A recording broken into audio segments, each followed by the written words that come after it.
নানা রকম স্ট্রিট ফুডের জন্য বিখ্যাত একদা ভারতের রাজধানী ও তিলোত্তমা নগরী কলকাতা। এর মধ্যে সবচেয়ে জনপ্রিয় খাবার হলো Kolkata style egg roll.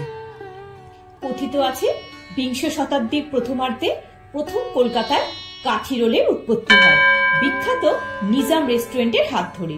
New market চত্বরে গেলে নিজামের রোল খাননি এমন লোক পাওয়া যায় না। তখন ব্রিটিশদের শাসনকাল।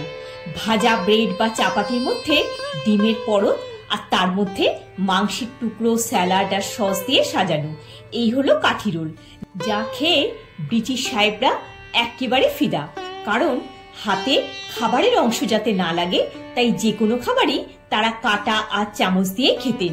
কাগজের র্যাপার দেওয়া এই রোল খেতেও যেমন সুস্বাদু, তেমনি হাতেও কিছু লাগে না, তাই রোল তাদের ভারী পছন্দ হয়। ব্যাস, সেই থেকেই রোল কলকাতায় জনপ্রিয়তা পায়। কখনো মাংস দেওয়া, কখনো বা শুধুই ডিম দেওয়া, দুই ধরনের রোলই সমান জনপ্রিয়। আজও পথ চলতি মানুষের খিদে মেটানোর জন্য প্রথম পছন্দ হলো একটা রোল। নমস্কার বন্ধুরা, আমি সূচনা। আমার চ্যানেল সূচনা দিনলিপি ও রান্নাঘরে আপনাদের সকলকে স্বাগত জানাই, যেখানে দেশ বিদেশের নানা রকম রান্না ও বেড়ানো সংক্রান্ত তথ্য আপনারা জানতে পারবেন। আমি সূচনা।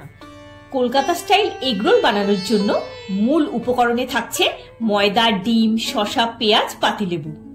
একটা বড় পাত্রে মেজারিং কাপে 2 কাপ ময়দা নিয়েছি। দিয়ে দিচ্ছি 2 চা চামচ গুঁড়ো চিনি, 1/2 চা চামচ নুন। প্রথমে নুন আর চিনি ভালো করে ময়দার সাথে মিশিয়ে নিচ্ছি। মাঝখানটা একটু ফাঁকা করে দিয়ে দিলাম 3 টেবিল চামচ সাদা তেল। প্রথমে তেলটা খুব ভালো করে ময়দার সাথে মাখিয়ে নিচ্ছি। ময়দার টেক্সচারটা ব্রেড ক্রাম্পের মতো হয়ে গেছে আর একটা বাইন্ডিংও এসে গেছে। এবার রুম টেম্পারেচারে রাখা জল অল্প অল্প করে দিয়ে ময়দাটা মেখে নিচ্ছি। ময়দা মাখার সময় একটা বড় পাত্রে মাখলে মাখাটা ভালো হয়।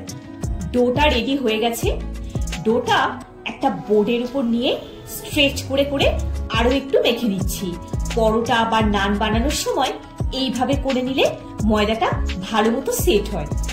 ডোটা এবার পাত্রের মধ্যে নিয়ে সাদা তেল মাখিয়ে ঢাকা দিয়ে 20 মিনিট মতো সেট হতে দেব। খুব নরম বা শক্ত কোনোটাই হবে না, একটা মাঝারি কনসিস্টেন্সির ডোটা হতে হবে। উপরে তেলটা দেওয়ার জন্য ডোটা ড্রাই হয়ে যাবে না। এবার স্যালাডটা রেডি করে নিচ্ছি।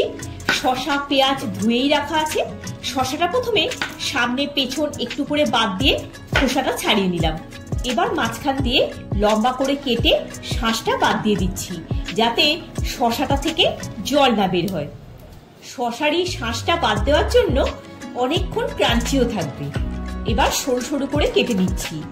কাটার পর স্ট্রিপগুলোর মাঝখান দিয়ে আরো একটা করে কাট লাগিয়ে নিলাম, যাতে রোলের অনুযায়ী শেপটা হয়ে যায়। পেঁয়াজটাও স্লাইস করে কেটে নিচ্ছি। পেঁয়াজের লাচ্চাগুলো আলাদা করে নিতে হবে, না হলে মোটা পেঁয়াজের স্লাইস মুখে পড়লে ভালো লাগবে না। পেঁয়াজ আর শসা কাটা হয়ে গেছে। একটা পাতিলেবুর রস স্কুইজ করে স্যালাডে মাখিয়ে নিচ্ছি।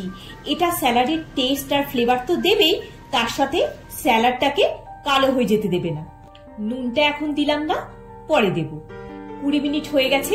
ময়দাটা নরম হয়ে সেট হয়ে গেছে। আরো একবার ঠেসে নিচ্ছি।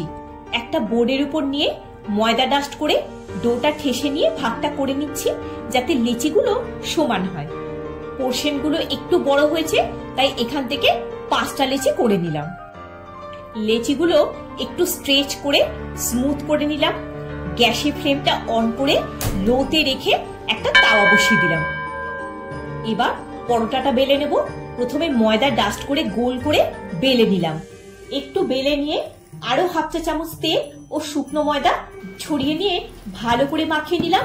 এই স্টেপটা করার জন্য পরোটা ভাজার সময় তেলটাও কম লাগে আর অনেকক্ষণ ক্রিস্পিও থাকে। এবার মাঝখান থেকে কাট লাগিয়ে অ্যান্টি ক্লকওয়াইজ ডিরেকশনে ঘুরিয়ে ঘুরিয়ে ফোল্ড করে নিতে হবে। আর শেষের অংশটা স্ট্রেচ করে ভেতরে ঢুকিয়ে মুড়ে দিতে হবে।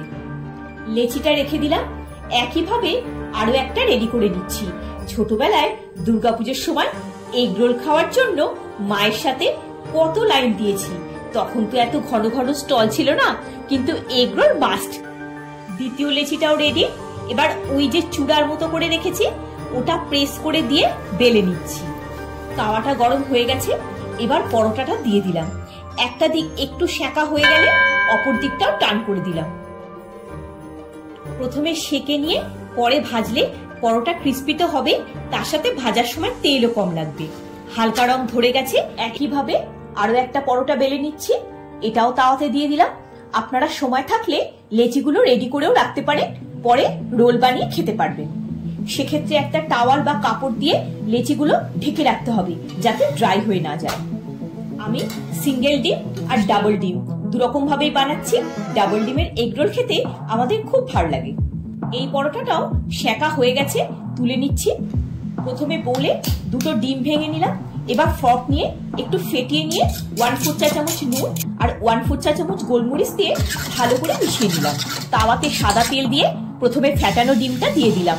যেহেতু তাওয়াটা এক্সট্রা লার্জ তাই ডিমটা ছড়িয়ে গেছে। এবার পরোটাটা ওপর দিয়ে একটু প্রেস করে 1 মিনিট রেখে টার্ন করে দিলাম। আরো একটা ডিম একইভাবে ফেটিয়ে নিলাম। তাওয়াতে সাদা তেল দিয়ে ডিমটা দিয়ে পরোটাটা দিয়ে দিলাম। এইভাবে ওটাও ফ্লিপ করে ভেজে নিচ্ছি। একটু প্রেস করে ভাজলে ভাজাটাও খুব ভালো হয়। এবার আরো একটা ডিম দিয়ে আরো একটা পরোটা রেডি করে নিলাম। আমি 3টে এগ রোল বানাবো। এবার এগ রোল গুলো অ্যাসেম্বল করে নিচ্ছি। প্রথমে পরোটাটা রেখে স্যালাডটা দিয়ে দিলাম। দেখুন লেবু রসটা দিয়ে রেখেছি তাই কতটা ফ্রেশ রয়েছে। একটু বিট নুন আর চাট মশলা দিয়ে দিলাম। আগে যেহেতু স্যালাডে নুন দিয়ে রাখিনি তাই এটা দিলাম। আপনারা এখানে কাঁচা লঙ্কা কুচিও দিতে পারেন, আমি দিলাম না। এবার ওপর থেকে টমেটো সস আর গ্রিন চিলি সস দিয়ে একেবারে রেডি। এই গ্রিন চিলি সসটাই এগ রোলের টেস্ট আর ফ্লেভারটাকে একেবারে জমিয়ে দেয়। এবার রোল করে নিচ্ছি। Single egg roll ready. এবার ডাবল এগ রোলটা একইভাবে রেডি করে নিচ্ছি। আমার কাছে বাটার পেপার আছে, না থাকলে ফয়েল পেপার দিয়েও র্যাপ করতে পারেন। চাট মশলা, বিট নুন, সস সব দিয়ে র্যাপ করে দিলাম। কাগজটা ভেতর দিকে পুশ করে টাক করে দিতে হবে যাতে খুলে না যায়, এটা কিন্তু ইম্পর্টেন্ট। একেবারে দোকানের মতো লাগছে তো? Healthy, tasty and budget friendly হবে। ভিডিওটা যদি ভালো লেগে থাকে একটা লাইক দিয়ে চ্যানেলটা সাবস্ক্রাইব করে পাশে থাকার অনুরোধ রইল। সবাই খুব ভালো থাকবেন, সুস্থ থাকবেন। দেখা হচ্ছে পরের একটি পর্বে। ধন্যবাদ।